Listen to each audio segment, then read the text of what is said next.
Le colonel Randrianirina a pris acte de cette colère et a affirmé que Madagascar n'est la propriété d'aucune puissance étrangère.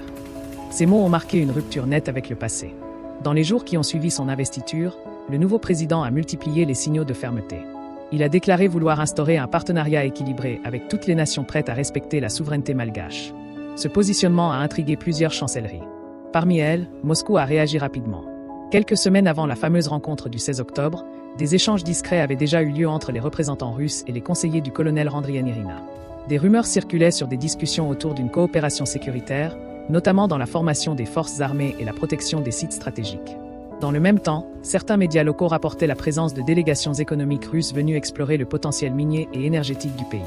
Rien d'officiel n'avait encore filtré, mais les signes étaient clairs, la Russie s'intéressait sérieusement à Madagascar. À Antananarivo, cette attention nouvelle a été perçue comme une opportunité.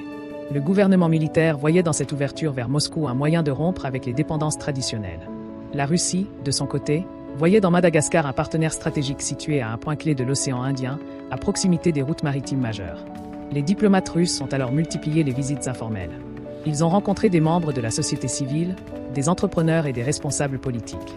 L'objectif était clair, préparer le terrain à une coopération durable.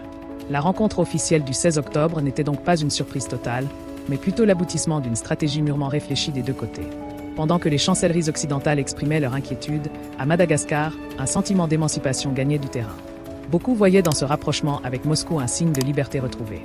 D'autres restaient prudents, conscients des enjeux géopolitiques que cela impliquait. Mais une chose était sûre, le vent venait de tourner. Le colonel Randrianirina avait ouvert une nouvelle page de l'histoire malgache, une page que la Russie semblait prête à écrire avec lui. Chapitre 2. La rencontre historique du 16 octobre 2025.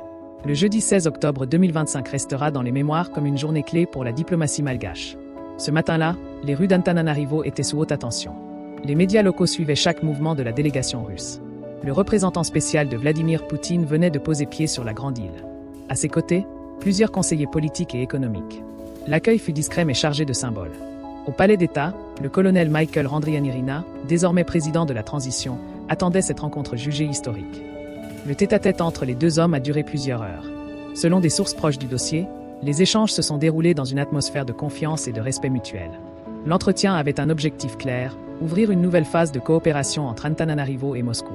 Pour la première fois depuis longtemps, Madagascar affirmait vouloir diversifier ses alliances. Et la Russie voyait là une opportunité stratégique. Depuis plusieurs années, Moscou a renforcé sa présence sur le continent africain. En Afrique centrale, au Sahel, en Afrique australe, la diplomatie russe avance méthodiquement.